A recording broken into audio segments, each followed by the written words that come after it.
وہ نوجوان صوفے پر بیٹھا مسلسل مجھے دیکھے جا رہا تھا۔ مجھے دیکھ کے کبھی ماتھے پہ بل ڈالتا، کبھی مسکراتا، پھر شرماتا، کبھی کان کے پیچھے خارش کرنے لگتا، کبھی ناک میں انگلی گھمانے لگتا۔ مجھے تو گھن سی آئی تھی۔ دیکھنے میں خوبصورت نوجوان تھا، مگر کچھ کھسکا ہوا لگ رہا تھا۔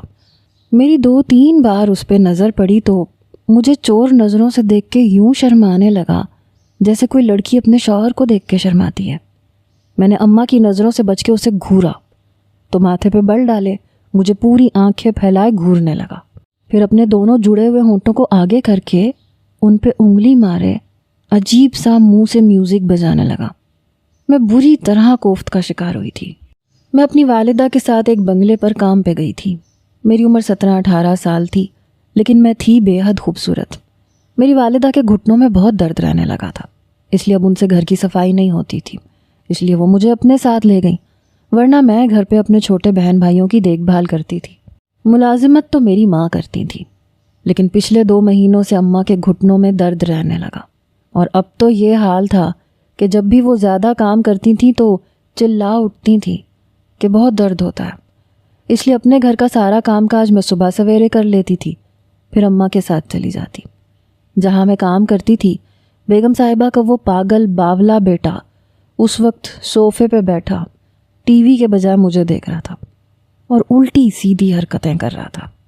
لیکن کبھی کبھی پتہ نہیں اس کی نظروں میں ایسا کیا ہوتا کہ میں نروس سی ہونے لگتی۔ میں نے جلدی سے اپنی کالی چادر کو درست کیا، دوبارہ سے سر پہ جمانے کی کوشش کی، حالانکہ میری چادر پہلے سے ہی میرے سر پہ تھی، لیکن میں چاہتی تھی کہ وہ مجھے نہ دیکھے۔ میں نے اپنا چہرہ بھی چادر کے پلو سے چھپانے کی کوشش کی، لیکن وہ تو مجھے ٹک ٹکی باندھے ہی دیکھے جا رہا تھا۔ میں اس کی نظروں سے بڑی نروس ہو رہی تھی۔ بیگم صاحبہ میری والدہ سے کہنے لگیں کہ تم تو جانتی ہو میرے گھر کا سارا کام تم نے ہی پکڑ رکھا ہے۔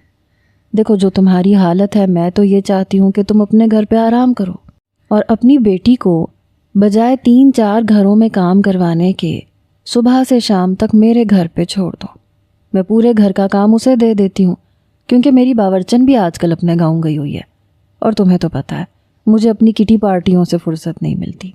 کبھی کسی NGO میں جانا پڑتا ہے، کبھی کسی کٹی پارٹی میں، کبھی ہائی ٹی پارٹی میں، کبھی شاپنگ پر، اور میرے بیٹے کو گھر کا کھانا پسند ہے۔ اب میں تو بالکل بھی نہیں پکا سکتی، میرے پاس ٹائم نہیں ہوتا، اور شہیر میرا اکلوتا بیٹا ہے، میں اس کی کوئی بات کبھی بھی نہیں ٹالتی۔ جب سے باورچن گئی ہے میری تو ساری روٹین خراب ہو کے رہ گئی ہے۔ 2 دن سے کچن میں گھسی ہوئی ہوں اور تم بھی نہیں آ رہی تھی۔ آج آئی ہو تو تم اپنے گھٹنوں کا رونا رو رہی ہو۔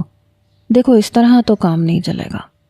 میں نے اماں کو کونی ماری، مجھے وہ لڑکا اچھا نہیں لگ رہا تھا۔ میں اکیلی اس گھر میں کام نہیں کرنا چاہتی تھی، لیکن اماں مجھے نافہمی سے استفہامیہ انداز سے ابرو اچکا کے پوچھنے لگی، کیا ہے؟ میں نے ان کے کان کے قریب جا کے کہا، اماں میں اکیلے کام نہیں کروں گی، آپ کام کریں گی تبھی کروں گی، مجھے اکیلے کسی گھر میں کام نہیں کرنا۔ میں نے ابھی یہ بات کہی ہی تھی کہ اماں نے مجھے چپ رہنے کا اشارہ کیا۔ اماں نے پتہ نہیں کیوں حامی بھر لی۔ پھر بیگم صاحبہ نے کہا کہ گھر کا راشن میں تمہیں ڈلوا دوں گی، اس کے علاوہ تمہیں مہینے کے 25,000 دوں گی۔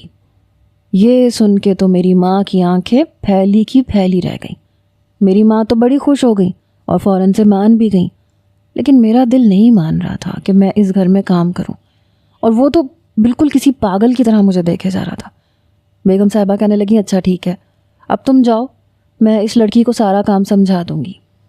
میری اماں چلی گئیں اور میں اماں کو گھورتی ہی رہ گئی کہ مجھے بھی ساتھ لے کے جاؤ۔ پھر اماں کہنے لگی شام کو 6 بجے تک اس کی چھٹی کر دیجیے گا، کیونکہ یہاں سے آدھے گھنٹے کی مسافت ہمارے گھر کی ہے۔ وہ کہنے لگی ہاں 6 بجے تک میں اسے چھٹی دے دوں گی۔ اماں کے جانے کے بعد مالکن مجھے کچن میں لے گئی، جہاں برتنوں کا انبار لگا ہوا تھا، پورا کچن بکھرا پڑا تھا۔ وہ کہنے لگی پہلے کچن کی صفائی کر لو، پھر میں تمہیں بتاتی ہوں کہ اور کیا کیا کرنا ہے۔ میں کام میں بہت اچھی اور تیز تھی، اس لیے فٹافٹ میں نے سارے برتن دھو لیے، کچن بھی صاف ستھرا کر دیا۔ آدھے گھنٹے میں فارغ ہو گئی۔